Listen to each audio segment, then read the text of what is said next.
सदसद्रूपधारिणे अष्टमूर्ति दैत्री लोकयात्रा विधायिनी एकाकिनी भूमरूपा निर्द्वैताद्वैतवर्जिता अन्नदा वसुधा रुद्रा ब्रह्माद्वैत स्वरूपिणी बृहते ब्राह्मणे ब्राह्मे ब्रह्मानंदा बलिप्रिया भाषारूपा बृहस्सेना भावा भाव विवर्जिता सुखाराध्या शुभकरी सोपदीया निवेशिता जलासिता राज्यलक्ष्मी कोशनादा चतुरंग बलेश्वरी साम्राज्यदायिनी सत्यसंगा सागर मेखला दीक्षिता दैत्य शमनी सर्वलोकवशंकरी सर्वार्थदात्री सावित्री सच्चिदानंद रूपिणी देशकाला परिचिन्ना सर्वगा सर्वमोहिनी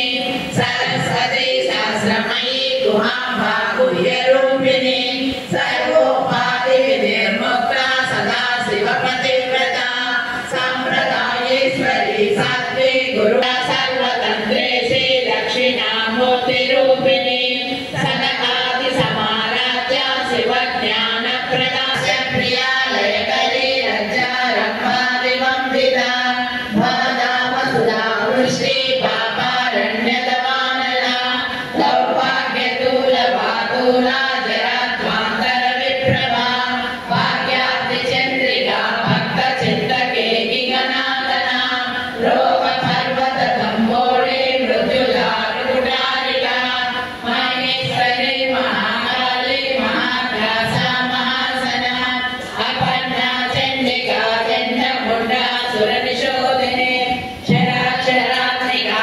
सर्वलोकेशी विश्वधारिणी त्रिवर्गदा त्रिसुभगा त्रयम्बिका मोदाला परामोदा मनोमयी व्योमकेशी विमानस्था वज्रिणी वामकेश्वरी पंचयज्ञप्रिया पंचप्रेतमञ्चादिशायिनी पंचमी पंचभूतेशी पंचसंख्योपचारिणी सरस्वती शाश्वतैश्वर्या शर्मदा शम्भुमोहिनी धराधरसुधा धन्या धर्मिणी धर्मवर्तिनी लोकातीता गुणातीता सर्वातीता समात्मिका समुद्रा समाराध्या त्रिपुरा शिवशङ्करी ज्ञानमुद्रा ज्ञानगम्या ज्ञानज्ञेयस्वरूपिणी योनिमुद्रा त्रिगण्डेशी त्रिगुणाम्बा त्रिकोणगा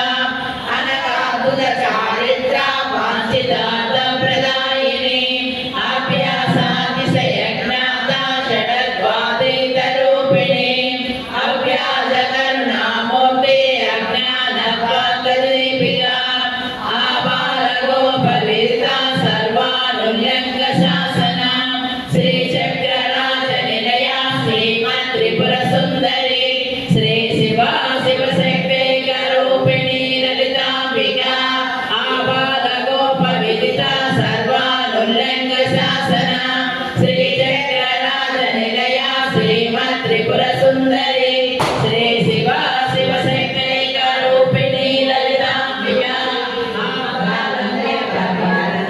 ఆబాలగోపవిదితావు కార్తికేయునికి మాతవుగా కాత్యాయనిగా కరుణించి కలియుగమంతా కాపాడి కనకదుర్గవై వెలసితివి రామలింగేశ్వరురానివిగా రవికుల సోముని రమణివిగా రమావాణి సేవితగా రాజరాజేశ్వరి వైనావు ఖడ్గము శూలము ధరించి పాశుపదాశ్రము చేబూని శంబరి శంభుల తుని మాడి వచ్చింది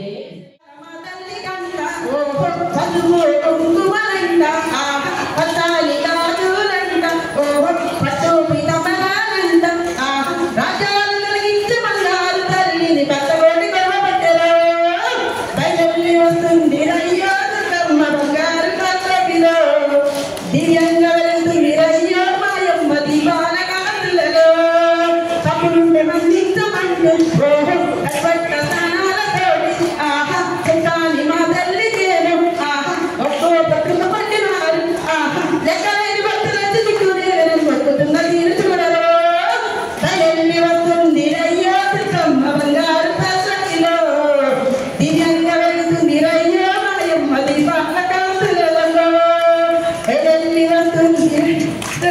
బంగారు మల్లకిలో దివ్యంగా వెలుగు మీరయ్యో మాయం 10 బాల కాదులలో కప్పులుండే మందిందమంట ఓహో సరిపట్ల స్నానాలు చేసి ఆ చక్కని మా తల్లి చేరు ఓహో ఒక్క పొద్దున పట్టినారు ఆహా దిక్కులే లెక్కలేని భక్తులు వచ్చి దిక్కు నీ వెనలు పుట్టున్న నీరు చూడలో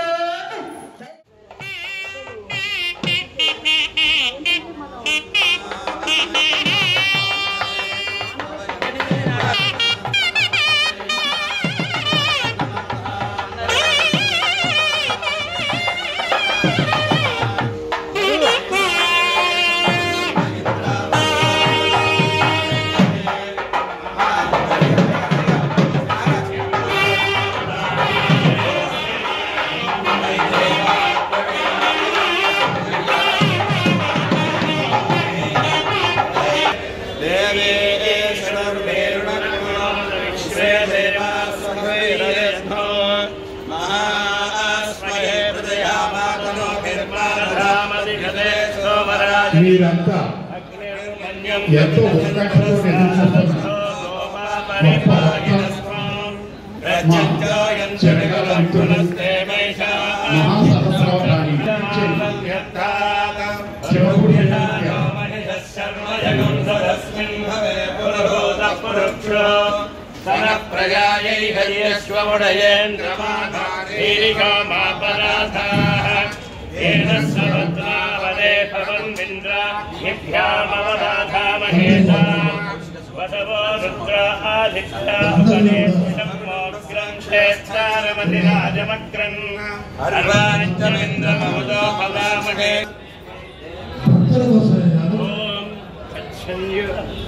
సమాజంలో ఎలా జీవించాలి మనిషి అంటూ భద్రహరి జీర్ణ మంది సుభాషితమని బాధపడ్డాడు. పండిత అని బాధపడ్డాడు భద్రహరి. అలాగని ఆయన ఊరుకోలే సుభాషిత దృష్టి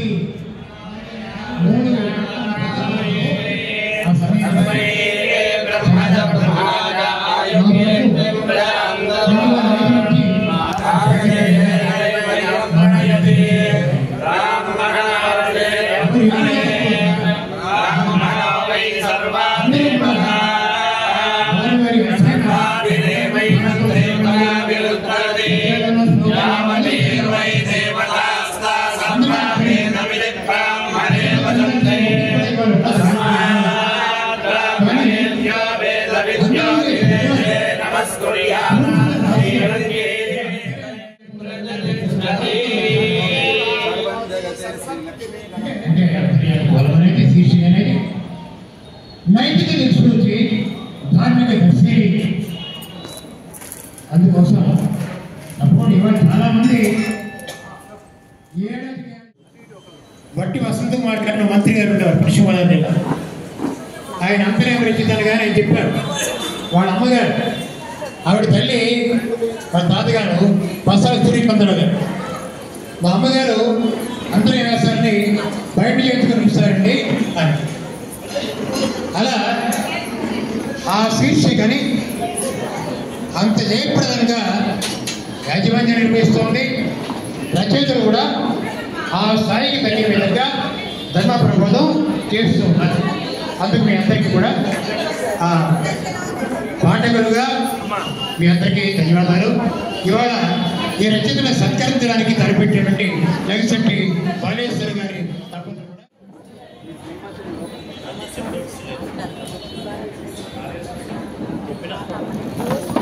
బాలేశ్వరి గారు ఒక్కసారి వేసుకుంటే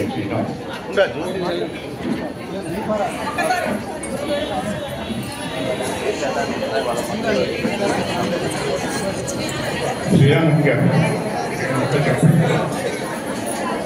చెమ్మపూడి శ్రీరామూర్తి గారు సుప్రసిద్ధంగా వేదిక మీద ఉన్న రచయితలందరికీ కూడా మీరు ఒక్కసారి దయచేసి కర్తాధ్వనులతో ఒక్కసారి చప్పట్లు కొట్టి వాళ్ళందరినీ కూడా అభినందించండి.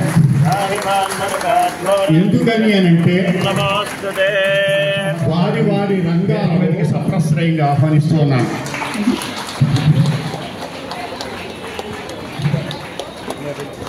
ఇప్పుడు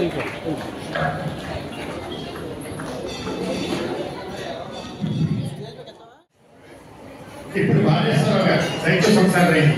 ఇప్పుడు బాలేశ్వరరావు గారికి మీరు అందరూ దయచేసి ఒక్కసారి గట్టిగా చదువుకోండి.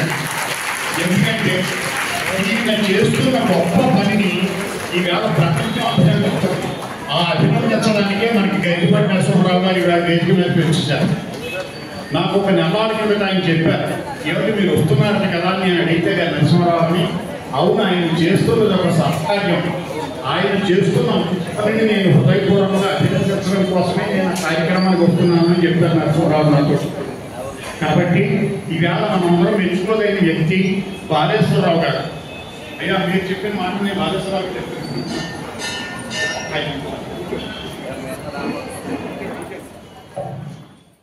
గురుర్విష్ణు గురుదేవో మహేశ్వర గురు సాక్షాత్ పరబ్రహ్మ తస్మై శ్రీ గురవే నమః. ఓం శ్రీ సంకటహర గణపతియే నమః. ఓం శ్రీమాత్రే నమః. ఎందరో మహానుభావులు అందరికీ వందనాలు. ముఖ్యంగా పద్మశ్రీ అవార్డు గ్రహీత మేము శ్రీ గరికపాటి నరసింహారావు గారు మేము పిలవగానే విచ్చేసినందుకు ఆయనకు ప్రత్యేకమైన ధన్యవాదాలు తెలియజేస్తున్నాను. ఈ కార్యక్రమ వివరాలు ఏమిటి అంటే క్లుప్తంగా చెప్తానండి. నేను మామూలుగా చాలా సంవత్సరాల నుంచి అంతర్యామి అనేది ప్రతిరోజు కంపల్సరీగా చదువుతాను. అసలు పేపర్ తీసుకోవడం చేతిలోకి అంటే అంతర్యామి గురించే తీసుకుంటాను. అలా అంతర్యామి చదువుతూ అందులో నుంచి చిన్న చిన్న పాయింట్స్ తీసి ఒక వ్యాసంలా తయారు చేసి రెడీగా పెట్టుకునేదాన్ని. ఒకరోజు మా గుడి పూజారి పురుషోత్తం పూజారి గారు సంకటహర చతుర్థి రోజున నాకు పట్టుదలగా నాకు ఉత్సాహం కలిగించి స్టేజ్ మీద 2 నిమిషాలు 3 నిమిషాలు పెంచకుండా ప్రవచనాలు చెప్పమ్మా అని నన్ను ప్రోత్సహించి ముందుకు నడిపించారు. పురుషోత్తం పూజారి గారికి ప్రత్యేకంగా నా గురువు గారు ప్రత్యేకంగా ఆయనకు కూడా ధన్యవాదాలు తెలియజేస్తున్నాను. ఈ సందర్భంగా నేను ఒకసారి ఏం చేశానంటే అంతర్యామి వాళ్ళ నుంచి పాయింట్స్ తీసి అవి ప్రాక్టీస్ చేసుకొని చెబుతున్నాను కదా, అందుకని వారికి రుణం తీర్చుకోవాలి అని మా వారితో అన్నాను. ఆయన ఏం చేశారంటే వెంటనే ఒప్పుకున్నారు. ఆలోచన మాత్రమే నాదండి, ఆచరణ మొత్తం మా వారిదే.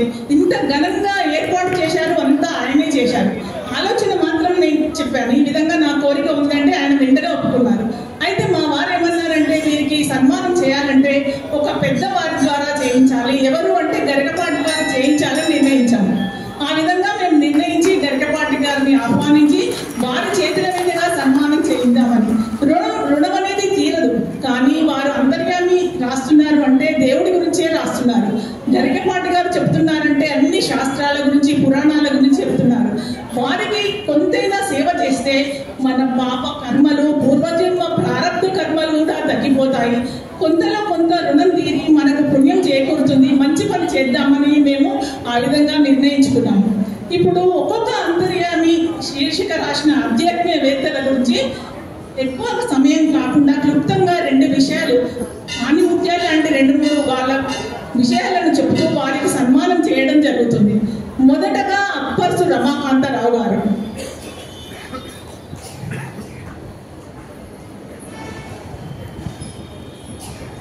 వారు రాసిన శీర్షికలో వినరో భాగ్యం విష్ణు కథను ఇలా చెప్పారు. ఏం చెప్పారంటే విష్ణువు ఆది అంతాలు లేనివాడు, బలహీనులకు బలమివ్వడు, నీకు నాకు బ్రహ్మాదులకు నని ప్రహ్లాదుడే కాక వినరో భాగ్యం విష్ణు కథ వెనుమల నిధివో విష్ణు కథ అని అన్నమాచార్యుడు కూడా మధురంగా గానం చేశాడని చెప్పారు. వీరి కోపం గురించి చెబుతూ అనవసరంగా క్రోధాన్ని ప్రదర్శించడం అనేది మనం విషం తాగుతూ ఎదుటి వాళ్ళని చావాలని కోరుకోవడం లాంటిది అన్నారు. అలాగే ఎవరిపైనా ఆయన విసిరేందుకు ఎర్రగా కాలిన నిప్పు కణికలను మన చేతిలో ధరిస్తే ముందు మన చెయ్యి కాలుతుంది కదా, అలా నిప్పు కణికలను మన చేతిలోకి తీసుకోవడం లాంటిదే కోపమని ఈ శీర్షికలో అద్భుతంగా వివరించారు రమాకాంతరావు గారు. ఆయనకు ధన్యవాదాలు.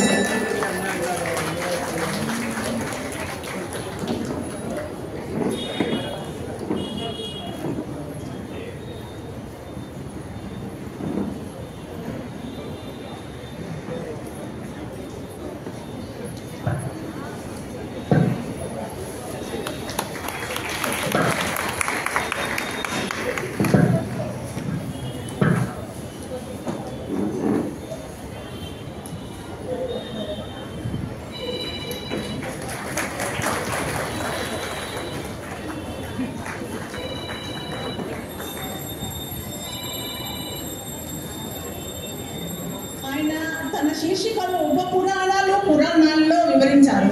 పురాణాల సంఖ్య 18. మాకారంతో మధ్య మార్కండేయ పురాణాలు, భాకారంతో భాగవత భవిష్యత్ పురాణాలు, బ్రాకారంతో బ్రహ్మ వైవర్త బ్రహ్మాండ అనే 3 పురాణాలు, వా అనే అక్షరంతో వాయు పురాణం, వరాహ పురాణం, వామన పురాణం, విష్ణు పురాణం అనే 4 పురాణాలు, అగ్ని పురాణం, నారద పురాణం, పద్మ పురాణం, లింగ పురాణం, గరుడ పురాణం, కూర్మ పురాణం, స్కాంద పురాణాలు కలిసి మొత్తం 18 పురాణాలు. అలాగే ఉప పురాణాలు 18. వాటిని కూడా వేద వ్యాసుడే రాశాడని అన్ని పురాణాల వివరణ శ్రీనివాసరావు గారు అద్భుతంగా ఇచ్చారు.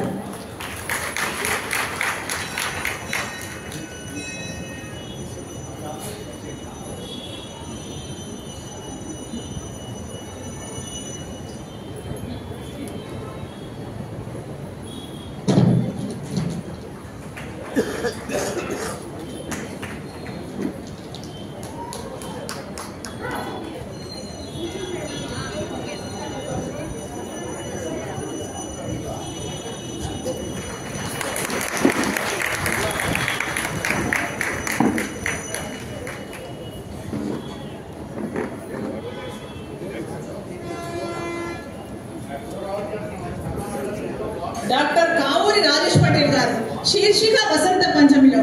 వసంత పంచమిని శ్రీ పంచమి అంటారు. శ్రీ అంటే సంపద, అసలైన శ్రీ జ్ఞానమే కాబట్టి ఇది జ్ఞాన పంచమి అయ్యింది.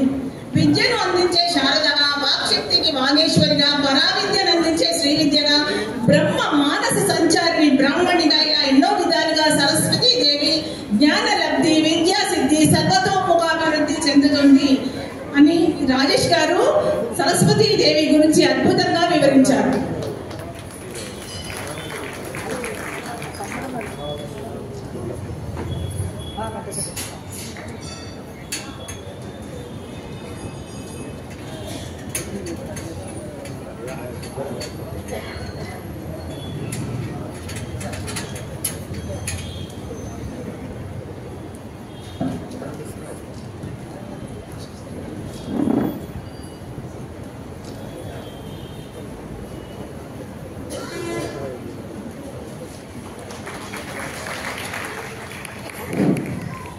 ప్రతాప వెంకట సుబ్బారాయుడు గారు శీర్షిక కర్తవ్య నిష్టలో. కర్తవ్యం అనేది ఎంత పట్టుదలగా చేస్తే అంత విజయం సాధిస్తారు. నంబి కుర్వ గ్రామవాసి. అతడి వృత్తి వెంకటేశ్వర స్వామి వంటశాల కుండా చేయడం. ఆ పనిలో మునిగి స్వామి దర్శనానికి వెళ్ళలేకపోయేవాడు నంబి. కుండ చేశాక తన చేతికి అంటుకున్న మట్టిని పువ్వులా చేసి కొయ్య వెంకటేశ్వర స్వామికి అర్పించేవాడు. అవే తనకు అత్యంత ప్రియమైనవని తొండమా చక్రవర్తి సమర్పించే పుష్పాలను, బంగారు పుష్పాలను ప్రక్కకు దోసేసేవాడు శ్రీనివాసుడు. చక్రవర్తి నంబి దగ్గరికి వెళ్ళి ఆయన ముందు మోకరిల్లి వెంకటేశ్వరుడు అతడి పూలను ఇష్టపడడానికి కారణం ఏమిటి అని అడిగాడు. తనకేమీ తెలియదని, అంతా తనకు మట్టి కుండ చేయడం మాత్రమే తెలుసునన్నాడు నంబి.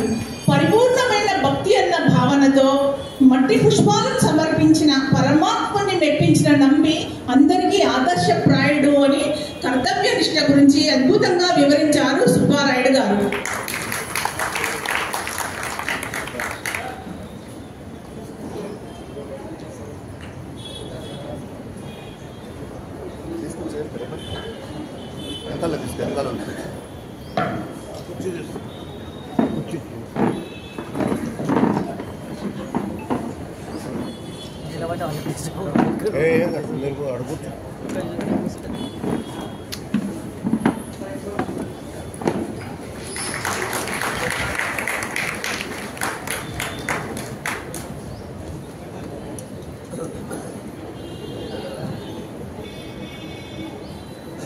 ఎం వెంకటేశ్వరరావు గారు శీర్షిక ఉద్వేగ విముక్తిలో. కష్ట సమయంలో దైవాన్ని కన్నీటితో శరణు కోరాలి. కరుణాంతరంగుడైన పరమాత్మను ఖచ్చితంగా ఆ కన్నీరు కదిలిస్తాయి. మూగ జీవి అయిన గజరాలు మొసలి నోట చిక్కింది ఆ కష్ట సమయంలోనే కదా. నీవే దిక్కంటూ కార్చిన కన్నీరు వైకుంఠ వాసంని భూమికి రప్పించింది. భక్తి మార్గంలో తాదాత్మ్యత చెందినప్పుడు మనకు తెలియకుండానే అశ్రు రూపంలో ఆనంద స్థితికి వెళ్ళిపోతాము. ఆనందాశ్రువులు వస్తాయి. భవబంధాల నుండి, మానసిక ఉద్వేగాల నుండి విముక్తి కావడమే ఆనంద స్థితి అని అద్భుతంగా వివరించారు ఎం వెంకటేశ్వరరావు గారు.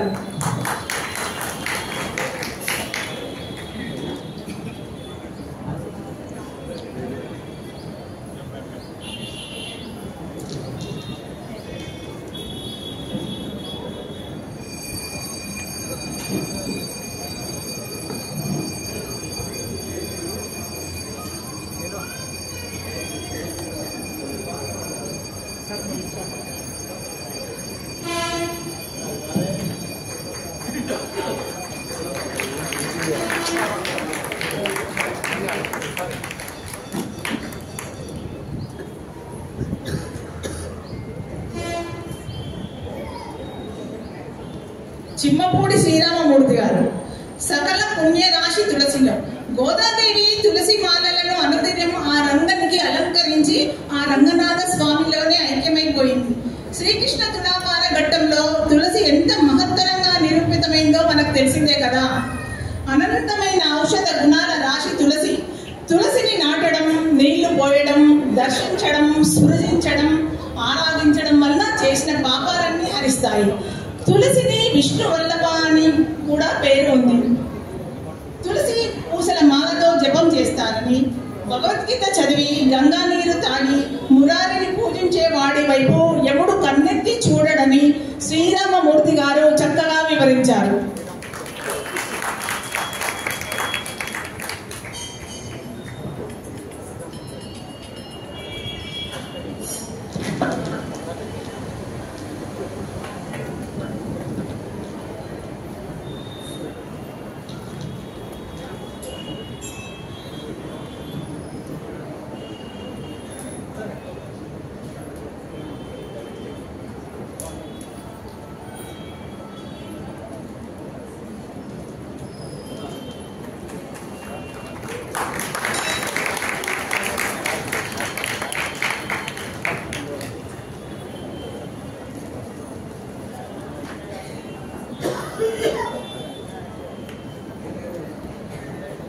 ఇంద్రగంటి నరసింహమూర్తి గారు. వృద్ధాప్యం అనేది మరో బాల్యం. వార్ధక్యంలో భగవంతుడితో అనుబంధం పెంచుకోగలిగితే ఇహపర సుఖాలు కలుగుతాయి. వార్ధక్యం వచ్చాక సంసారము బంధాలు తగ్గించుకొని భగవంతుడి కోసం గడపాలని అద్భుతంగా చెప్పారు ఆయన. వృద్ధాప్యం అనేది మరో బాల్యం. తల్లి పిల్లలను లాలించినట్లు కొడుకులు కూతుళ్ళు వృద్ధులైన తల్లిదండ్రులను బుజ్జగించాలి, వారి చిన్ని కోరికలను తీర్చడానికి సమయం కేటాయించాలి అన్నారు. రోజులో కొద్దిసేపు తల్లిదండ్రులతో మాట్లాడితే వారికి ఎంతో ఆత్మశాంతి సంతృప్తి కలుగుతుంది అన్నారు. వారి అనుభవాలను పిల్లలు గ్రహించాలి అన్నారు. ఈనాటి పిల్లలకు ఆయన ఇచ్చిన సందేశం చాలా అద్భుతంగా ఉంది. చాలా మంది పాటించడం లేదు, కానీ వృద్ధులు చిన్నపిల్లలతో సమానం. పిల్లలు వారిని చాలా ఆదరణగా చూడాలని ఇంద్రగంటి నరసింహమూర్తి గారు చాలా చక్కగా వివరించారు.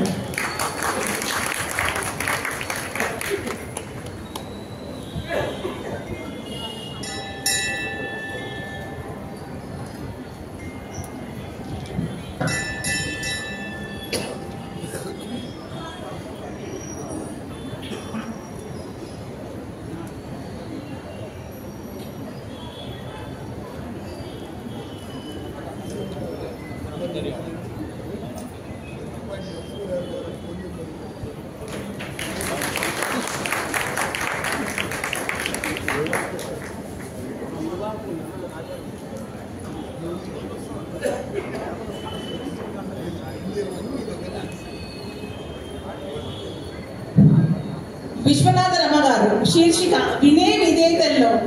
రామాయణంలో హనుమంతుడు రుద్రాంశ సంభూతుడు, జ్ఞాన గుణ సాగరుడు, అనంత బలశాలి అయినా తాను రామ బంటునని ప్రకటించుకున్నాడు. రాముడిని దాసుడిని అని చాటాడు. 1000 మంది రావణులైనా సరే ఒక చేతితో నేను గెలవగలనున్నాడు. అటువంటి ధైర్యం ఆయనకు రామ భక్తి వలన కలిగింది. రామ భక్తి వలన కలిగే మనోబలం, దృఢ విశ్వాసం హనుమలో ఉన్నాయి.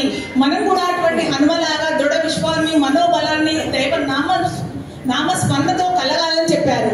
ఆ వినయ విధేయతలే తన కీర్తిమంతుణ్ణి చేశాయి. పండితులకు కూడా ఎంత పెద్ద పండితులైనా వారికి కూడా వినయమే భూషణం అని స్పష్టంగా వివరించారు విశ్వనాథ రమ గారు.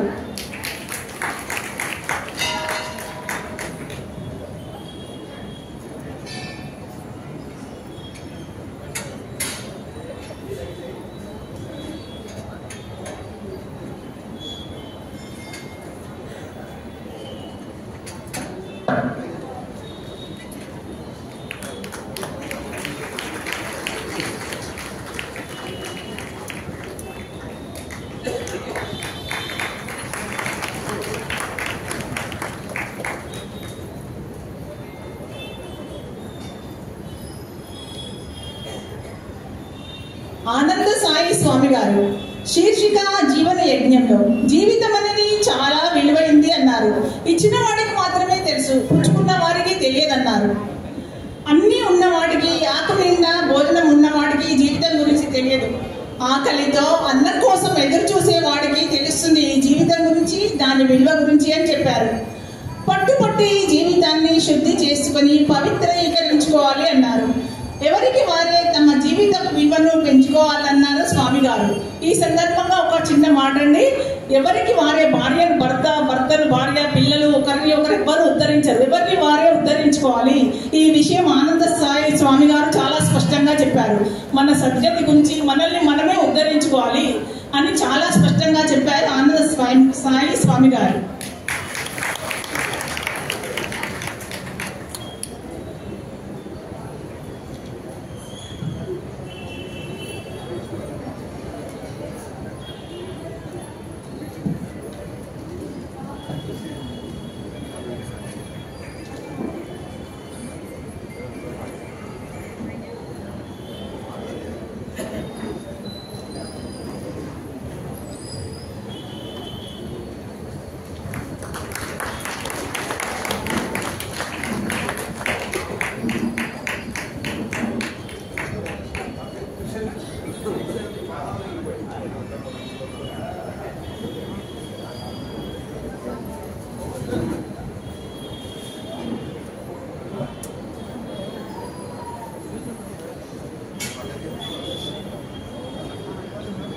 డాక్టర్ దామర వెంకట సూర్యారావు గారు.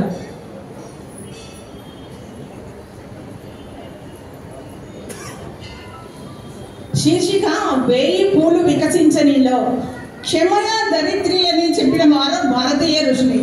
భూదేవిని మనందరినీ పరిస్తుంది భూదేవి. సహనమే మన సంస్కృతి కదా. సహనం, క్షమాగుణం భారతీయ సంస్కృతి వైశిష్ట్యం. ఒకరికి తన అభిప్రాయాలను వ్యక్తం చేయడానికి హక్కు ఎలా ఉందో అలాగే ఇతరుల మాటల్ని కూడా, మనం మనోభిప్రాయాన్ని కూడా మన్నించడం అనేది కర్తవ్యం, విజ్ఞత అన్నారు. ఎవరి విశ్వాసాలకు అనుగుణంగా వారు బతుకుతూ ఇతరుల జీవన వైఖరుల్ని సహించగలగడం భారతీయ సంస్కారం అన్నారు సూర్యారావు గారు.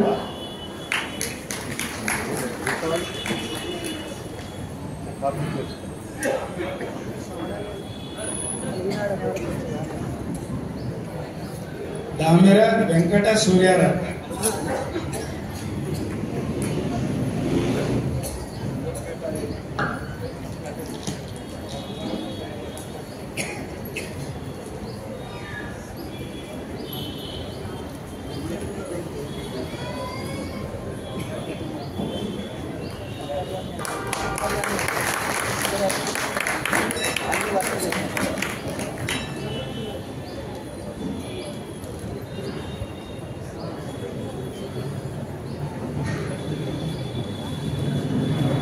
మునిమడుగుల రాజారావు గారు.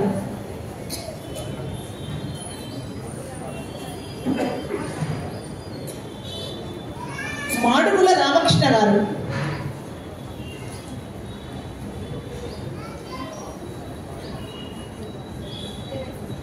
మహనీయుల మాటలలో నిరంతరం మంచినే ఆలకించమని, పలకమని, ఆచరించమని ప్రబోధిస్తుంది రామాయణ గ్రంథం. మహాపురుషుల పలుకులు ఆలకించమని, మహాత్ములు సద్గురువుల బోధలు చెవికెక్కించుకోమని విఘ్నులు సూచిస్తారు. చెడ్డ మాటలు బుద్ధిని పెడదారి పట్టించి సన్మార్గుడిని సైతం దుర్మార్గుడిగా మార్చే ప్రమాదం ఉంది అన్నారు. ఓపిక, సహనం అనేవి బలహీనతలు కానే కావు. అవి అంతర్గతంగా ఉండే శక్తులు. అవి నీ జీవితాన్ని వెలిగిస్తాయి అన్నారు. ఆ శక్తుల్ని సంపాదించుకోవడానికి శ్రమించాలి. సహనం అనేది తీయని ఫలాన్నిచ్చే చేదు మొక్క. సహనంగా ఉంటే ఎంత కష్టమైనా సరే తుదకు అది తీయని ఫలాన్ని ఇస్తుంది అని చెప్పారు. ఓర్మి లేక దాన్ని పీకి పారేస్తే నష్టపోయేది మనమే అన్నారు. సంయమనంతో వేచి చూడు. కాలం కలిసి వచ్చి అది అందించే తీయని ఫలాన్ని అందుకునేది, ఆనందించేది, అనుభవించేది నువ్వే అంటుంది మహాభారతం అని అరణ్య పర్వంలోని భాగం గురించి రామకృష్ణ గారు చక్కగా తెలియజేశారు.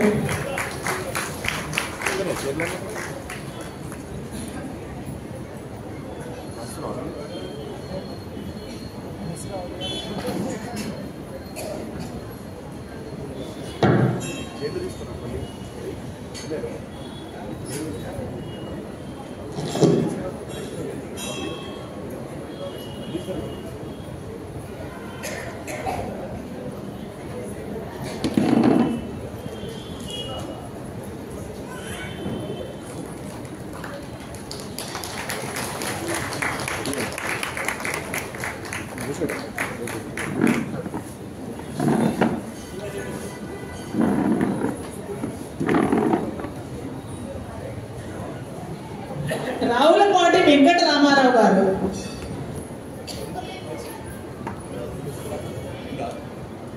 శీర్షిక హృదయ సౌందర్యంలో.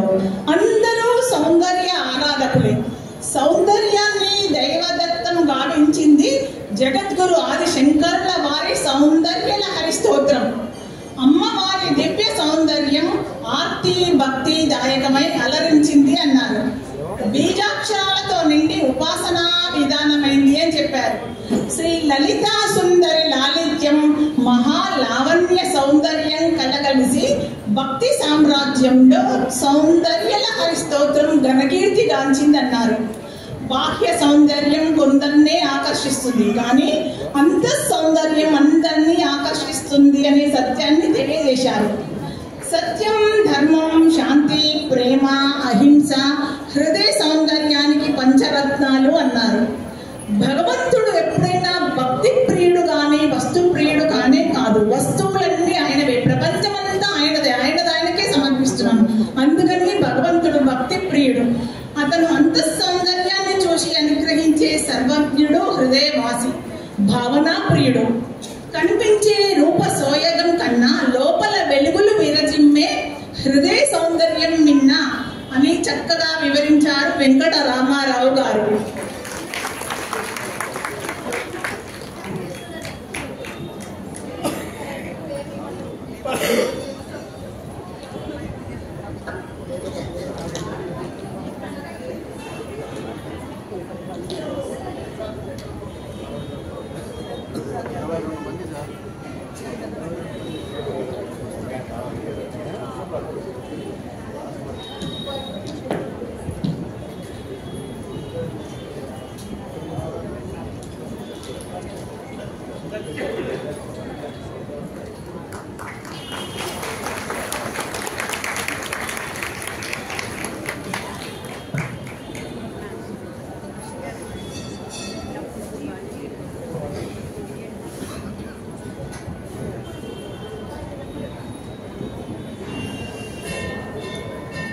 ఎర్రప్రగడ రామకృష్ణ గారు.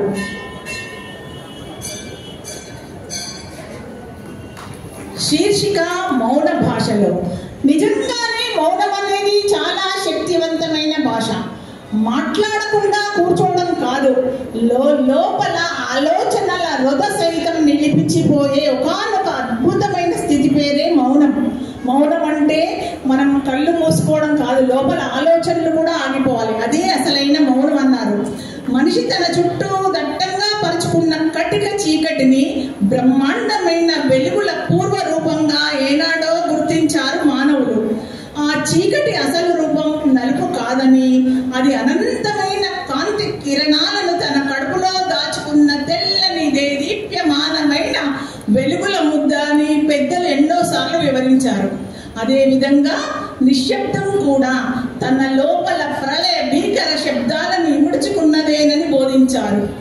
నూతిని తవ్వి నేను నీటిని పుట్టిస్తున్నాను అనుకుంటున్నావేమో, అది పొరపాటు. నువ్వు తవ్వక ముందే అక్కడ నీరున్నది అన్నారు. అది నీటి అవ్యక్త స్థితి అని చెప్పారు. నీ ప్రయత్నం ద్వారా లోకానికి వెల్లడైంది ఆ నీరు, అంతే. ముందే అక్కడ నీరుంది అని చెప్పారు. మాట నేర్చిన మనిషి తన ప్రయాణంలో చివరికి చేరవలసిన గమ్యం మౌనమే కదా అన్నారు. చివరి మాట, మనం ఎన్ని మాట్లాడినా చివరికి చేరుకోవాల్సింది మౌనంలోకే కదా అని అద్భుతంగా వివరించారు ఎర్రప్రగడ రామకృష్ణ గారు.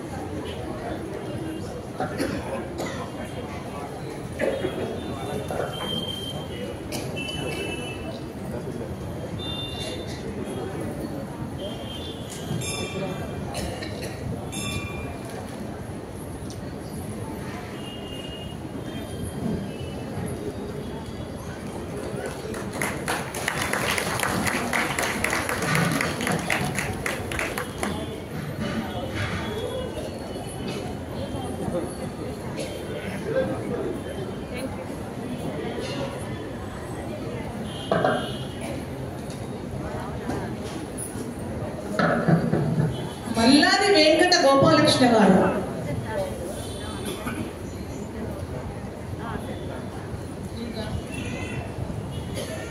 ముందుగా వారిని పరిచయం చేయడానికి ముందు యద్యదాచరత ఇది ధర్మ, ధర్మాన్ని అంటే మాటలో చెప్పేది ఆచరించేది అని. కౌసుకుడు వెళ్ళి ధర్మవ్యాధి ముందు నిలబడితే నేను మాంసం కొట్టి తల్లిదండ్రులు సేవ చేసిన తర్వాత నీకు చెబుతానయ్యా ధర్మం అన్నాడు. అట్లాగా ఆఫీస్లో మీటింగ్ పూర్తి చేసుకొని ఇంటికెళ్ళి పంచగట్టుకు వచ్చే తీరిక లేక ఇలా రావాల్సి వచ్చింది, నన్ను క్షమించాను.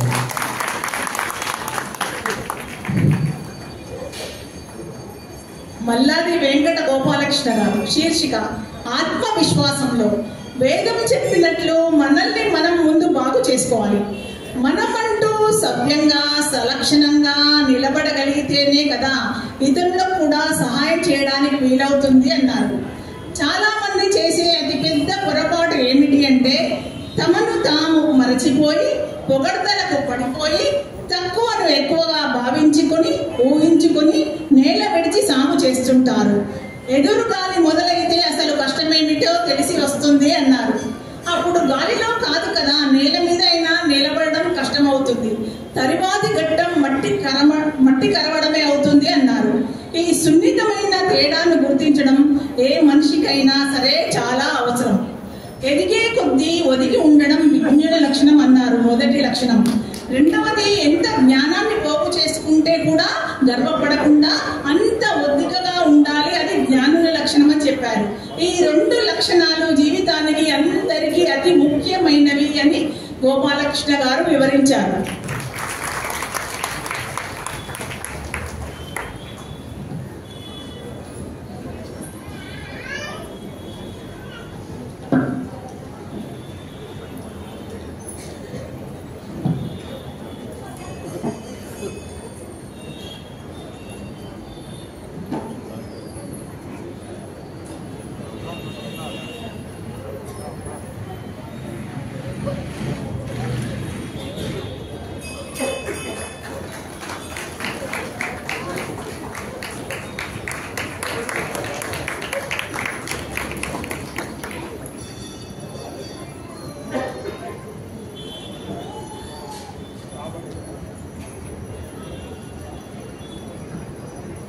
కస్తూరి హనుమన్ నాగేంద్ర ప్రసాద్ గారు.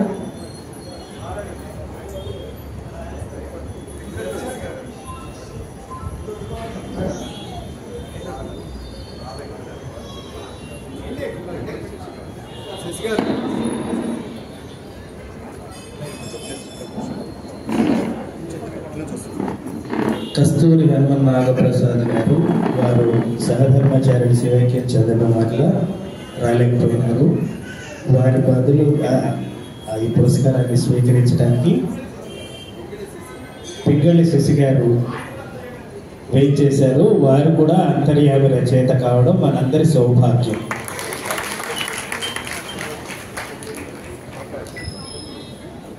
ఏమి ఇవ్వాలో ఆయనకు తెలుసులో. సరైన అర్హత లేకుండా ఎవరైనా ఉద్యోగం ఇవ్వరు. వయస్సు సద్గుణాలు పోషించే సమర్థత చూడకుండా కన్యాదానం కూడా చేయరన్నారు.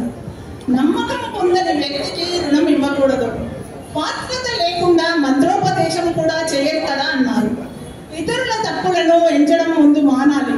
నీ తప్పులు తెలుసుకొని ఇతరుల గొప్పను నిజాయితీగా ఒప్పుకోవాలన్నారు. నిస్వార్థంగా అందరినీ సేవ చేయడం నేర్చుకోవాలి అన్నారు. అప్పుడే మనకు అన్ని పొందే అర్హత కలుగుతుంది. ఇతరులకు ఏమి ఇవ్వగలమో అవి ముందుగా ఇవ్వడం నేర్చుకుంటే మనకు పొందే అర్హత కలుగుతుంది అన్నారు. భగవంతుడి అనుగ్రహం లభించాలన్నా కూడా అర్హత కావాలన్నారు. నీలోని బలహీనతలను విన్నవించి వాటిని అధిగమించే శక్తిని, సంపూర్ణమైన ఆరోగ్యాన్ని, కష్టాలను అధిగమించే మానసిక స్థైర్యాన్ని కలిగించమని ఆ భగవంతుణ్ణి అర్థించాలి అన్నారు. ఆ దైవం ప్రసాదించిన తెలివితేటలు, సంపద దుర్వినియోగం చేయకుండా, అంటే ఇక్కడ మనం ఎంతో డబ్బులు సంపాదిస్తాం, అన్ని డబ్బులను దుర్వినియోగం చేయకుండా సత్కర్మలకి ఉపయోగపడే వారికే వాడాలి. మన తెలివితేటలను కూడా మంచిగా ఉపయోగించాలి, సద్వినియోగం చేయాలి అనే విషయాన్ని చాలా స్పష్టంగా వివరించారు ప్రసాద్ గారు.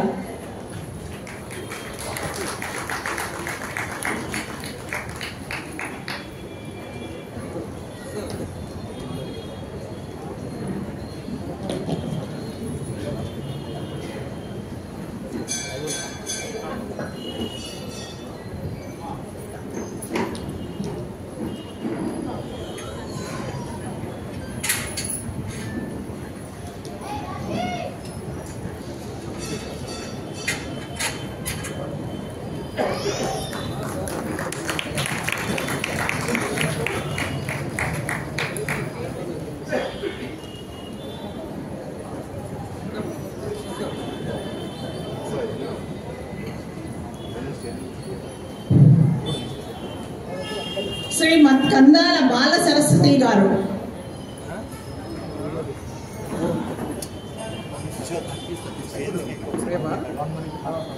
శీర్షిక ఆనంద లహరిలో. నిజమైన శాశ్వతానందం మనం పొందడానికి మనకున్న గొప్ప మార్గం భగవంతుడి ఆరాధన.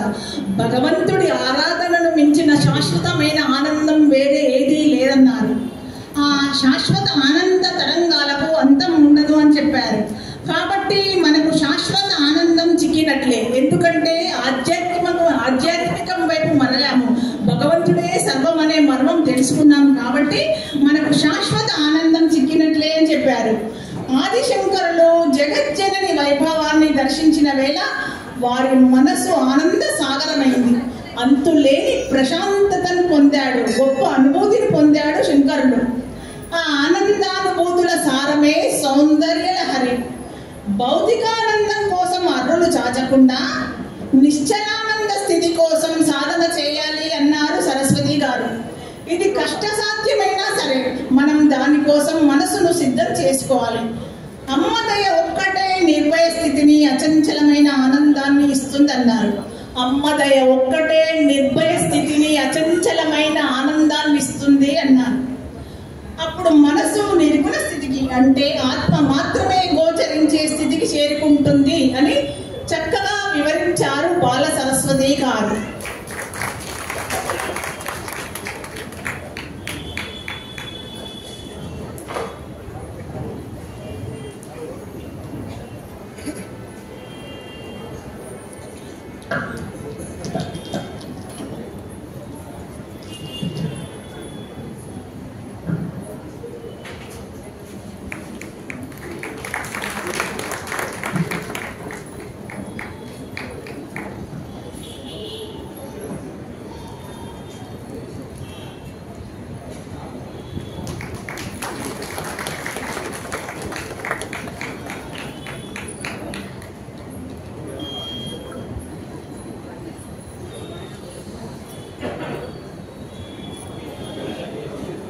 గంటి ఉషాబాల గారు.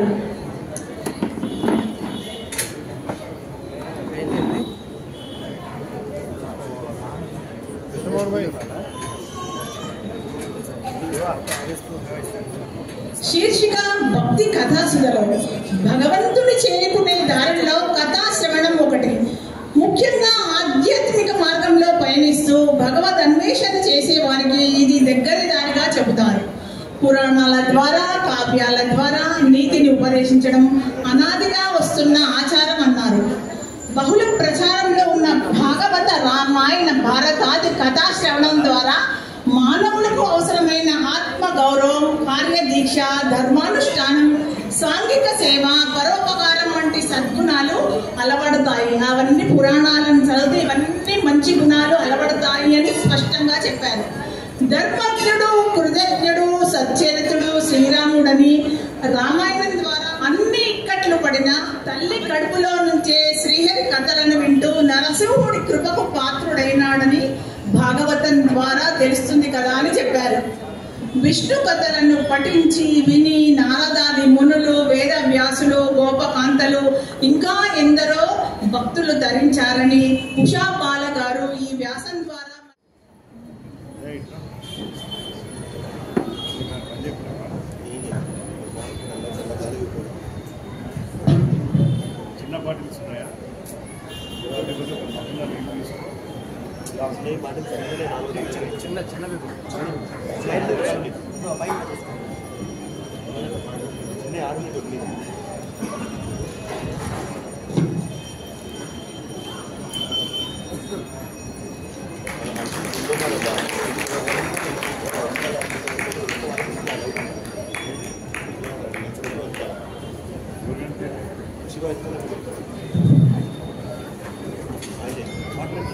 ఒక చిన్న విషయం అండి. నేను అంతర్యాన్ని చదవడం, దాని గురించి కొంత రుణం తీర్చుకోవాలని మా వారిని అడగడం, ఆయన ఒప్పుకోవడం, ఆధ్యాత్మికవేత్తలు అందరూ విచ్చేయడం, దానికి గరికపాటి గారు సహకరించడం, వీరందరికీ మనస్ఫూర్తిగా నేను కృతజ్ఞతలు తెలియజేస్తున్నాను, ధన్యవాదాలు తెలియజేస్తున్నాను. జై శ్రీరామ్.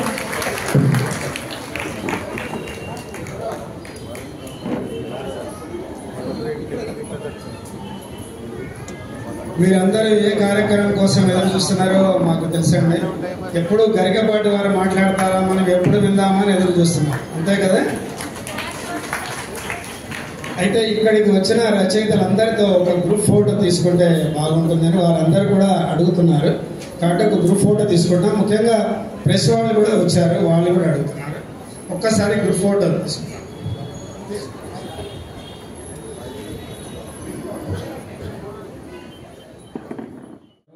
పొద్దుతూ కేరింతలు కొడుతూ వినాలనిపిస్తుంది. ఈ బరువులన్నీ వేసుకొని కూర్చోలేము. అందువల్ల ముందు ఫోటో తీసేసుకుంటే తర్వాత మేము కూడా పిల్లలుగా కలిసిపోయి ఆనంద పరవశం చెందొచ్చని.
మాట్లాడడం అనేది హనుమంతుడి ముందు కుప్పగంతులు అంటారు, అది వేయడం అవుతుంది. ఇప్పుడు ఆయన ప్రవచనాన్ని విని మీరంతా ఆనందిస్తారని నేను ఈ సందర్భంగా తెలుగు సాహిత్యం ఆధారంగా, ఆంధ్ర మహాభారతం ఆధారంగా, అందున తిక్కన గారు రచించిన విరాట పర్వం ఆధారంగా తెలుసుకునేటువంటి ప్రయత్నం. భేదం ఉండబట్టే దుఃఖం ఉంటుంది. భేదం లేకపోతే దుఃఖం ఉండదు ఎవరికి. శంకరాచార్య స్వామి తన వచనంలో ఒక చోట ఇలా చేస్తే పాపం, ఇలా చేయకపోతే పాపం, ఇన్ని నిబంధనలు మన ధర్మంలో ఉండవు.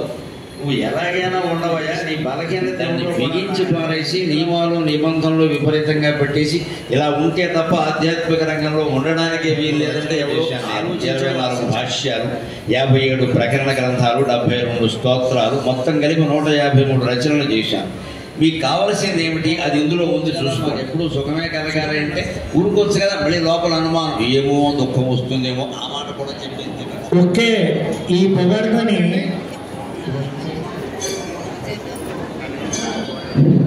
అందరూ దయచేసి కూర్చోండి. పద్మశ్రీ గరికపాటి నరసింహారావు గారికి సన్మాన కార్యక్రమం జరుగుతుంది. తప్పకుండా మీ అందరూ వీక్షించాలి. దయచేసి కూర్చోండి.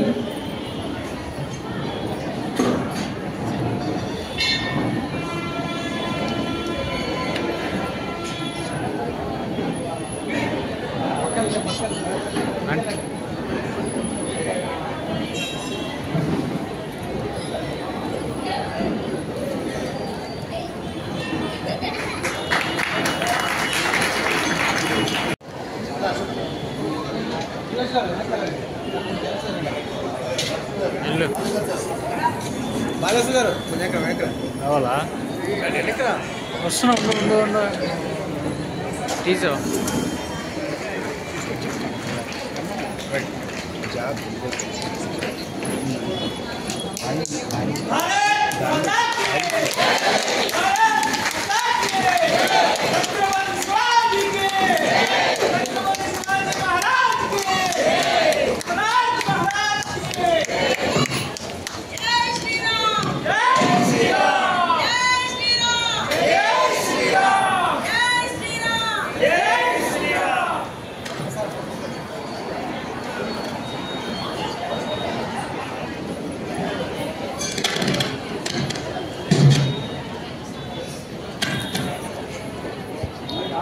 చైతన్య అసోసియేషన్, భవానీ యూత్ అసోసియేషన్కి రావాలి. భవానీ యూత్ అసోసియేషన్ వాళ్ళు ఒకరు రావాలి త్వరగా.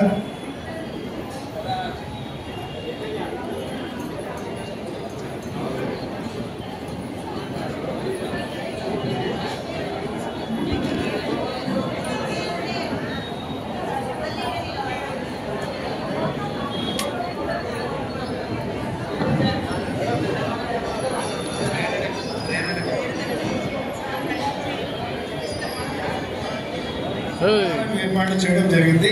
దయచేసి అందున్నారు కాబట్టి కొంచెం 4 కౌంటర్లు ఏర్పాటు చేశారు. ఇక్కడ అంతర్యామి రచయితలు ఇప్పుడు ఇక్కడ ఏర్పాటు చేయడం అపహారం.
మేమే కనిపిస్తున్నా మీరే